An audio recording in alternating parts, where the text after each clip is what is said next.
Thodupuzha Newman college അധ്യാപകൻ professor TJ. ജോസഫിന്റെ കൈവെട്ടിയ കേസിൽ ഒന്നാം പ്രതി പിടിയിൽ. കണ്ണൂരിലെ മട്ടന്നൂരിൽ നിന്നാണ് സവാദിനെ എൻ.ഐ.എ കസ്റ്റഡിയിലെടുത്തത്. സംഭവം നടന്ന് 13 വർഷത്തിന് ശേഷമാണ് അറസ്റ്റ്. ആക്രമണത്തിന് നിർദ്ദേശം നൽകിയവരാണ് മുഖ്യപ്രതികളെന്ന് പ്രൊഫസർ ടി.ജെ. ജോസഫ് 24നോട് പറഞ്ഞു. സവാദ് ഒരു ആയുധം മാത്രമാണ്. തന്നെ പിടിക്കാൻ പോലീസ് കാണിച്ച ഉത്സാഹം 13 വർഷത്തോളം പ്രതിയെ പിടികൂടാൻ കാണിച്ചില്ലെന്നും ടി.ജെ. ജോസഫ് പ്രതികരിച്ചു.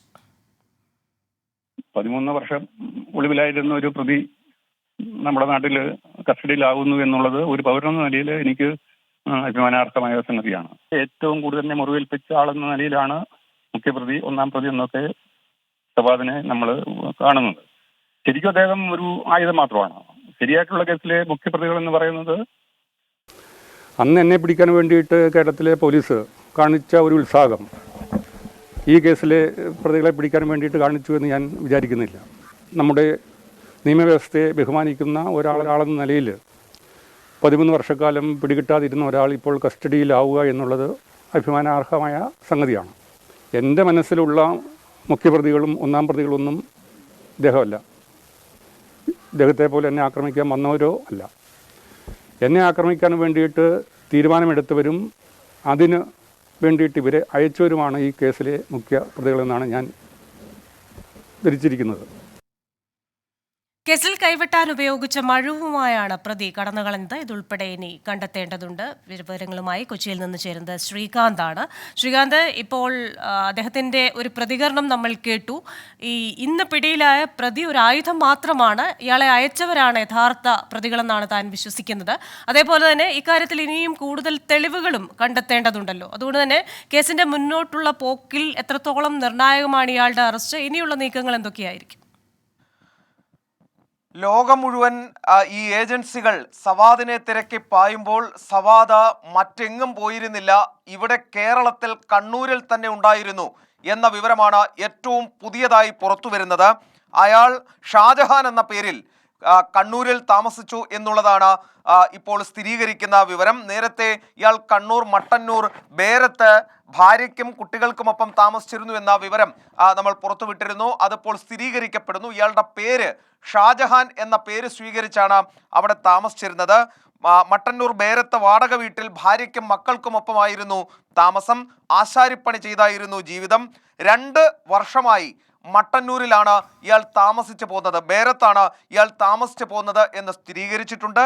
നേരത്തെ കണ്ണൂർ വിളക്കോടും ഇയാൾ താമസിച്ചു എന്നുള്ളതിന് ഇപ്പോൾ വിവരം സ്ഥിരീകരണം കിട്ടിയിട്ടുണ്ട്. അതായത് ഈ ഏജൻസികൾ മുഴുവൻ ഈ രാജ്യമെങ്ങും ലോകമെങ്ങും ഇയാളെ തിരക്കി പായുമ്പോൾ പാകിസ്ഥാൻ, അഫ്ഗാനിസ്ഥാൻ, സിറിയ, ദുബായ്, അതോടൊപ്പം നേപ്പാൾ എന്നിങ്ങനെ പരക്കം പായുമ്പോൾ റെഡ് കോർണർ നോട്ടീസ് നിലനിൽക്കുമ്പോൾ 13 വർഷമായി കാണാമറയത്തുള്ള പ്രതി കണ്ണൂരിലുണ്ടായിരുന്നു എന്ന വിവരം പുറത്തു വരുന്നു.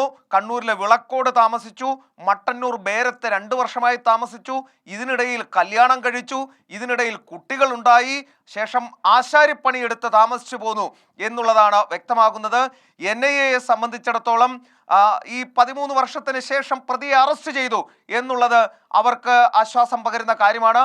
പക്ഷേ ഈ കേസിൽ അവരുടെ കൺവട്ടത്ത് തന്നെ പ്രതി ഉണ്ടായിരുന്നു എന്ന് പറയുമ്പോൾ സ്വാഭാവികമായും അവർക്ക് നാണക്കേടുണ്ടാക്കുന്ന കാര്യം കൂടിയാണ്. ഇനി ഇതിലെ വിശദാംശങ്ങളിലേക്ക് വരികയാണെങ്കിൽ ഈ സവാദ് തങ്ങിയത് മറ്റൊരു പേരിലായിരുന്നുവെന്നും ഈ രഹസ്യ വിവരത്തെ തുടർന്നായിരുന്നു ഇയാളെ അറസ്റ്റ് ചെയ്തത് എന്നുള്ള കാര്യവും സ്ഥിരീകരിക്കപ്പെട്ടു. ഇന്ന് പുലർച്ചെയാണ് റെയ്ഡ് നടന്നത്. പുലർച്ചെ 4 മണിയോടുകൂടി ഇയാളുടെ വീട്ടിലെത്തി അറസ്റ്റ് ചെയ്യുകയാണ് ഉണ്ടായത്.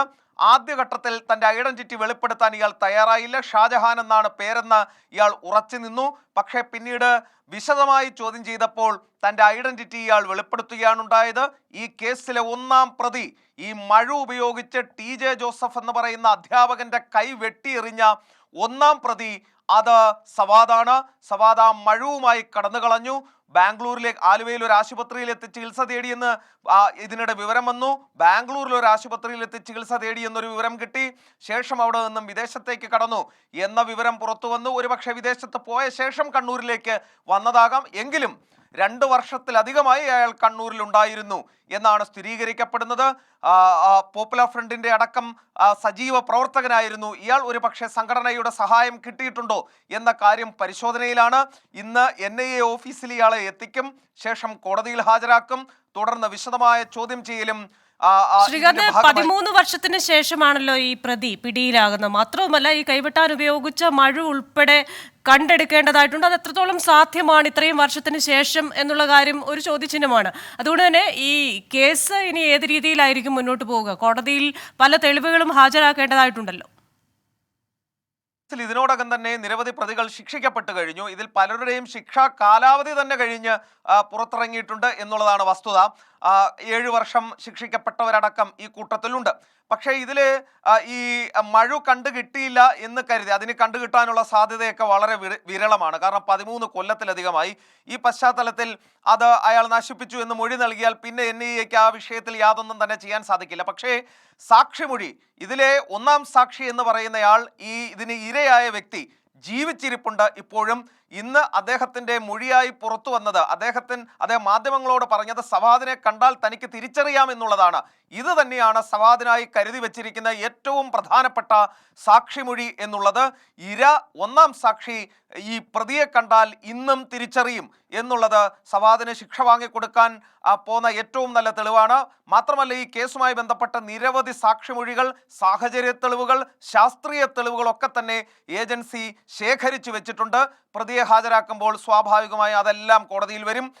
ശിക്ഷ വാങ്ങി നൽകാൻ സാധിക്കുമെന്ന് ഏജൻസി കണക്ക് കൂട്ടുകയും ചെയ്യുന്നു. കേസിലെ മറ്റ് പ്രതികൾക്കടക്കം ഇതിനോടകം ശിക്ഷ കിട്ടിയ സാഹചര്യത്തിൽ സവാദിനും മറിച്ചുണ്ടാകാൻ സാധ്യതയില്ല. ശ്രീകാന്ത്, അതുപോലെ തന്നെ ഈ പ്രതിയെ 13 വർഷത്തോളം പ്രതിയെ പിടികൂടാൻ പോലീസ് ഉത്സാഹം കാണിച്ചിട്ടില്ല എന്നൊരു വലിയ വിമർശനം കൂടി പ്രൊഫസർ TJ ജോസഫ് ഉന്നയിച്ചിട്ടുണ്ടല്ലോ. തന്നെ കണ്ടുപിടിക്കാൻ കാണിച്ച ആ ഒരു ഉത്തരവാദിത്വവും ഉത്സാഹമൊന്നും ഈ 13 വർഷം കണ്ടില്ലല്ലോ എന്നൊരു വിമർശനം കൂടി അദ്ദേഹം ഉന്നയിക്കുമ്പോൾ ഈ വിഷയത്തിൽ കൂടുതൽ കാര്യങ്ങളുമായി മുന്നോട്ട് പോകാൻ സാധ്യതയുണ്ടോ പ്രൊഫസർ TJ ജോസഫ്?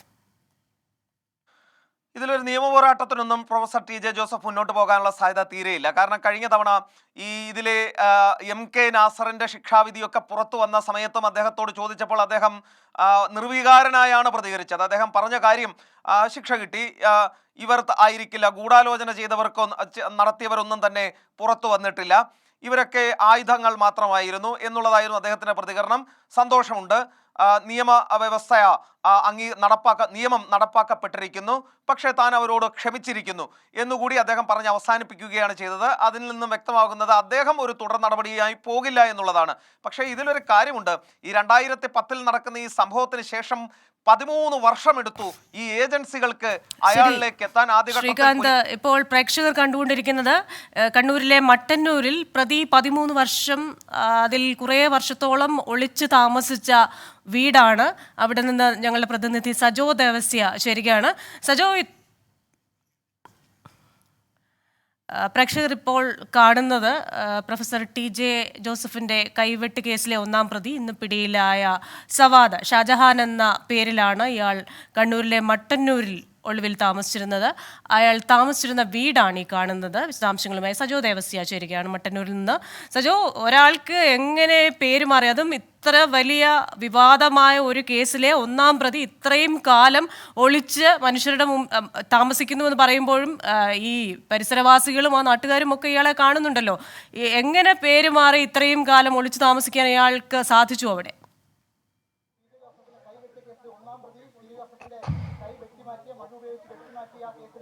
ക്രിസ്റ്റീന, അധ്യാപകൻ TJ ജോസഫിന്റെ കൈവെട്ടിയ കേസിലെ പ്രതി സവാദ് ഒളിവിൽ കഴിഞ്ഞത് കണ്ണൂർ മട്ടന്നൂർ 19 മൈലിനടുത്ത ബേരം എന്ന് പറയുന്ന സ്ഥലമാണ്. അവിടെ ഈ കാണുന്ന വാടക വീട്ടിലാണ് സവാദ് കഴിഞ്ഞിരുന്നത്. സവാദ് ഇവിടെ 2 വർഷമായി ഈ വീട്ടിൽ താമസിക്കുന്നുണ്ട്. വാടകയ്ക്കാണ് താമസം. ഇദ്ദേഹം ഇവിടെ ആശാരിപ്പണി എടുത്താണ് ഈ നാളുകളിലൊക്കെ കഴിഞ്ഞു വന്നിരുന്നത്. സമീപത്തെ പല നിർമ്മാണ പ്രവർത്തനം നടക്കുന്ന കെട്ടിടങ്ങളുടെയൊക്കെ ആശാരിപ്പണിയാണ് നിർവഹിച്ചു പോന്നിരുന്നത്. 2 വർഷമായി ഇവിടെ താമസിക്കുന്നു. ഇതിനിടയിൽ ഇത്രയും കാലമുണ്ട് ഇവിടെ, പക്ഷേ 2 വർഷമായിട്ടാണ് താമസിക്കുന്നത്. ഇതിനു മുൻപ് കണ്ണൂർ വിളക്കോട്, ഇതിനടുത്ത് നിന്ന് വലിയ ദൂരമില്ല, വിളക്കോട് എന്ന് പറയുന്ന സ്ഥലത്താണ് താമസിച്ചിരുന്നത് എന്നതാണ് ഇവിടുത്തെ പ്രദേശവാസികളിൽ നിന്ന് നമുക്ക് മനസ്സിലാക്കാൻ കഴിഞ്ഞത്. ഇവിടെ അദ്ദേഹം പിന്നീട് വീടെടുത്ത് താമസിക്കുന്നു. ഭാര്യയ്ക്കും 2 മക്കൾക്കും ഒപ്പമാണ് ഇവിടെ താമസിച്ചത്.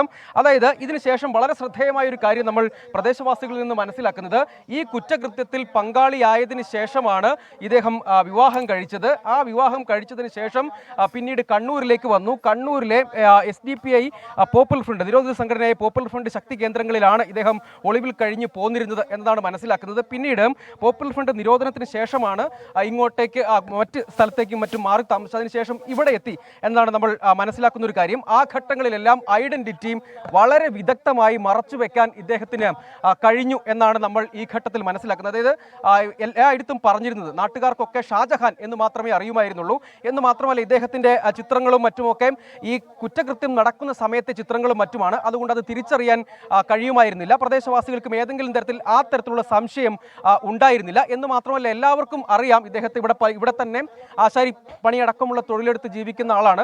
അങ്ങനെയുള്ള വ്യക്തി എന്നുള്ള നിലയ്ക്ക് അറിയാം. കൂടുതൽ സൗഹൃദങ്ങളില്ലെങ്കിലും പേര് ഷാജഹാൻ എന്ന വ്യക്തിയാണ് എന്നറിയാം. വിവാഹം കഴിച്ചത് കാസർഗോഡ് നിന്നാണ്.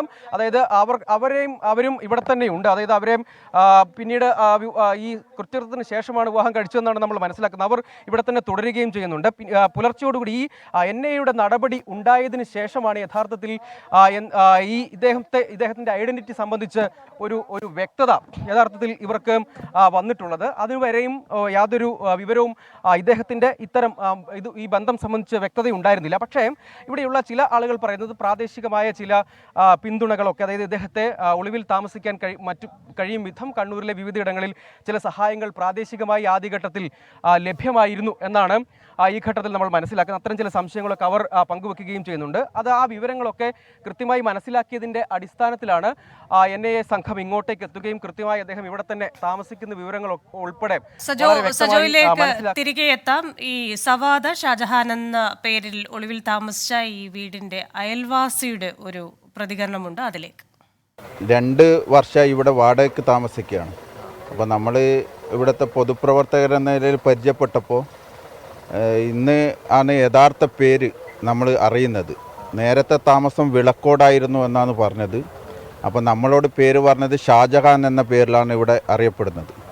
അപ്പോൾ ഇന്ന് മാധ്യമങ്ങളിൽ കണ്ട ഫോട്ടോ, ഇയാളുടെ ഫോട്ടോ നമുക്ക് തിരിച്ചറിയാൻ പറ്റാത്ത വിധത്തിലാണ്. അന്ന് 13 വർഷം മുമ്പുള്ള ഫോട്ടോ ആണ്. ഇപ്പോൾ ആ ഫോട്ടോത്തിൽ നിന്നും വളരെ വ്യത്യസ്തമായിട്ടുള്ളതാണ് കാണാൻ വേണ്ടി സാധിച്ചത്. അപ്പോൾ 2 കുട്ടികളാണ്. ഇവിടെ വന്നപ്പോൾ ഗർഭിണിയായിരുന്നു. അപ്പോൾ ഇവിടെ ആശാരപ്പണി എടുത്ത് ജീവിക്കുകയാണ്. ഇപ്പോൾ കഴിഞ്ഞ ആഴ്ച നമ്മൾ കണ്ടപ്പോൾ ഇവിടുത്തെ തൊട്ടടുത്ത വീട്ടിൽ നിന്ന് ആശാരിപ്പണി എടുക്കുന്നുണ്ട്. സജോ തുടരുകയാണ്. സജോ, എന്തായാലും സജോ പറഞ്ഞതുപോലെ തന്നെ ഇത്രയധികം വർഷങ്ങൾക്ക് ശേഷമുള്ള ഇയാളുടെ ഇപ്പോഴത്തെ രൂപം അത് വലിയ വ്യത്യാസമുണ്ട്. അതുകൊണ്ട് തന്നെ നാട്ടുകാർക്കൊന്നും പിടികിട്ടിയിരുന്നില്ല. മാത്രവുമല്ല പേരടക്കം തൊഴിലടക്കം എല്ലാം മാറ്റിയാണ് ഇയാൾ അവിടെ താമസിച്ചിരുന്നത്. അതുപോലെ തന്നെ ഈ താമസിച്ചിരുന്ന പല മേഖലകളും SDPIക്കും ഒക്കെ പ്രാതിനിധ്യമുള്ള മേഖലകളാണ്. അതുകൊണ്ട് തന്നെ അവരുടെ ഒരു പിന്തുണ ഈ ഒളിച്ചു താമസത്തിന് പിന്നിലുണ്ടായിരുന്നു.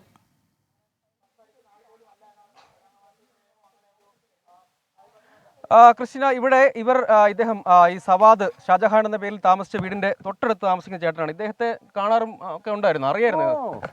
പേരറിയില്ല, ചോദിച്ചിട്ടില്ല. അതിന്റെ പേര് ആരും വെള്ളം വിളിക്കുന്ന താമസിക്കുന്നു, ഒരാൾ താമസിക്കുന്നു, അത്രമാത്രം. ഇല്ല. രാവിലെ ആശാരിപ്പണിയാണ്. ഇപ്പൊ ആടുന്ന പണിയെടുക്കുന്നു. ഒരു ബന്ധമില്ല. നമ്മളേറ്റവും ലോകിയില്ല. നമ്മളോട് മുൻപോക്കല്ലേ നിങ്ങള് നമ്മള് പരസ്പരം ആരൊക്കെ അറിയാം എവിടെയാ ഇത് മാത്രം ഉണ്ട്. അവരിവിടെ തന്നെയുണ്ടോ ഈ ഭാര്യയും കുട്ടികളും? ആ മിറ്റത്ത് നേരത്തെ വാർത്തയിലിട്ടിട്ട് സംഖ്യയിലെടുത്ത് കണ്ടില്ലേ. അവരെ അറിയാവോ നിങ്ങൾക്ക്? അറിയാപ്പാ, സംസാരിക്കുകയൊക്കെ ചെയ്യും. എല്ലാരും ഇങ്ങനെ തന്നെയാ. എല്ലാ ദിവസവും കാണുന്ന ആളുകളാണ്. നമ്മൾ കണ്ട എന്തെങ്കിലും ആശ ചോറൊന്നും ചായ ഒന്നും അത്രയേ ഉള്ളൂ. വന്നിരിക്കലോ വേറെ കുഴപ്പമൊന്നുമില്ല. ചിന്തിച്ചിട്ടില്ല അല്ലേ ഇങ്ങനെ ഒരാളായിരിക്കും ഇല്ല, ഒന്നും ചിന്തിച്ചിട്ടില്ല. അപ്പൊ ആശാരിപ്പണിക്കൊക്കെ എല്ലാ ദിവസം പോകും. മറ്റുള്ളവർ ഇവിടെ നിങ്ങളുമായിട്ട് നിങ്ങൾ ഏറ്റവും അടുത്തുള്ള ആൾക്കാരാണല്ലോ, നിങ്ങളുമായിട്ടൊന്നും ഒരു അടുപ്പം? ഇല്ല, നമ്മളായിട്ടൊന്നുമില്ല. അതാ പാടുന്ന പണിയത്തെ. അപ്പുറത്ത് ആ വീട്ടില് ജോലി ആശാരിപ്പണി ചെയ്തോണ്ടിരിക്കുവായിരുന്നു. ഇന്നലെ പോയി കുറെ സായി എടുക്കുന്നടാ. അത് ഇവിടുത്തെ തൊട്ടടുത്ത് താമസിക്കുന്ന ആളുകളാണ് നമ്മളോടൊപ്പം ചേർന്നത്. ഈ സവാദിന്റെ ഭാര്യയും മക്കളും യഥാർത്ഥത്തിൽ ഇപ്പോഴും ഇവിടെ തന്നെയുണ്ട്. ഈ വീട്ടിലായിരുന്നു അവർ താമസിച്ചത്. ഈ NIA നടപടിക്ക് ശേഷം അവർ മറ്റൊരു വീട്ടിലേക്ക് മാറി ആണ് നിൽക്കുന്നത്. നേരെ എതിർഭാഗത്തെ ദൃശ്യങ്ങളിലേക്ക് പോയാൽ അവിടെയായിരുന്നു ഈ കഴിഞ്ഞ ദിവസമൊക്കെ NIA സംഘത്തിൻ്റെ നടപടി ഉണ്ടാകുന്നതിന് തൊട്ടു തലേ ദിവസം, ഇന്ന് പുലർച്ചെയാണ് ഉണ്ടായിരുന്നത് നടപടി ഉണ്ടായത്. ഇന്നലെ ഈ കാണുന്ന നേരെ എതിർഭാഗത്ത് കാണുന്ന ആ വീട്ടിൽ ആശാരിപ്പണി ചെയ്യുകയായിരുന്നു സവാദ്. അതായത് സവാദ് അപ്പോൾ പക്ഷേ ഷാജഹാൻ എന്ന പേരിലാണ് ഇവിടെ എല്ലാവരോടും പേരും മറ്റും പറഞ്ഞിരുന്നത്. ആ കാണുന്ന വീട്ടിലാണ് വീട്ടിൻ്റെ നിർമ്മാണ പ്രവൃത്തി നടന്നുകൊണ്ടിരിക്കുകയാണ്. അവിടെയാണ് ഈ ജോലി ഉൾപ്പെടെ അദ്ദേഹം ചെയ്തുകൊണ്ടിരുന്നത് എന്നാണ് നമ്മൾ മനസ്സിലാക്കുന്ന ഒരു കാര്യം. അതിനുശേഷം അവിടുത്തെ ജോലിക്കൊക്കെ ശേഷമാണ് വീട്ടിലേക്ക് വന്നത്. പിന്നീട് പക്ഷേ എൻ.ഐ.എ സംഘം നേരത്തെ തന്നെ ഈ കാര്യങ്ങൾ വ്യക്തതയോടുകൂടി മനസ്സിലാക്കുന്നു. കാരണം ഇത്രയും ദീർഘമായ വർഷങ്ങൾ കഴിഞ്ഞു എന്നത് വേണം മനസ്സിലാക്കാൻ. ആ കണ്ട കാലം അത്രയും വിദഗ്ധമായി ഒളിവിൽ കഴിഞ്ഞു. അതിനുശേഷം അതിന് മുൻപ് സംസ്ഥാനത്തിന് പുറത്ത് ഒളിവിൽ കഴിഞ്ഞു എന്നതൊക്കെ എൻ.ഐ.എ സ്ഥിരീകരിക്കേണ്ട കാര്യമാണ്. പക്ഷേ കണ്ണൂർ ജില്ലയിലെ വിവിധ സ്ഥലങ്ങളിൽ ഇവിടെ വരുന്നതിന് മുൻപ് വിളക്കോടാണ് എന്നതാണ് നമുക്ക് ലഭ്യമായ വിവരം. അതായത് ഇവിടുത്തെ പ്രദേശവാസികളിൽ നിന്നുമൊക്കെ ഇദ്ദേഹത്തെക്കുറിച്ച് മനസ്സിലായ ഒരു വിവരം. അത്രയും കാലം ഒളിവിൽ കഴിഞ്ഞു. ഒപ്പം അതിന് പിന്തുണ ഏതെല്ലാം നിലയ്ക്ക് ലഭ്യമായിട്ടുണ്ട് എന്നതൊക്കെ സംബന്ധിച്ചുള്ള പരിശോധനകൾ കൂടി ഇതിന്റെ ഭാഗമായി നടക്കുന്നുണ്ടെന്നാണ് ഈ ഘട്ടത്തിൽ നമ്മൾ മനസ്സിലാക്കുന്നത്. കൈവെട്ട് കേസിലെ പ്രതി 13 വർഷങ്ങൾക്ക് ശേഷം NIA-യുടെ പിടിയിലായിരിക്കുകയാണ്. സവാദ് ഷാജഹാൻ എന്ന പേരിൽ കണ്ണൂരിലെ മട്ടന്നൂരിൽ താമസിക്കുകയായിരുന്നു. ആ വീട്ടിൽ നിന്ന് വിശദാംശങ്ങൾ നൽകുകയായിരുന്നു സജോ ദേവസ്യ. കൊച്ചിയിൽ നിന്ന് വിവരങ്ങൾ നൽകുകയായിരുന്നു ശ്രീകാന്ത്. ലോകത്തെവിടെയായാലും ഏത് സമയത്തും 24 വാർത്തകളും ഓഗ്മെന്റഡ് റിയാലിറ്റി പാക്കേജുകളും എക്സ്പ്ലെയിനറുകളും വിശദമായി കാണാൻ ഞങ്ങളുടെ യൂട്യൂബ് ചാനൽ നിങ്ങൾക്ക് സബ്സ്ക്രൈബ് ചെയ്യാം.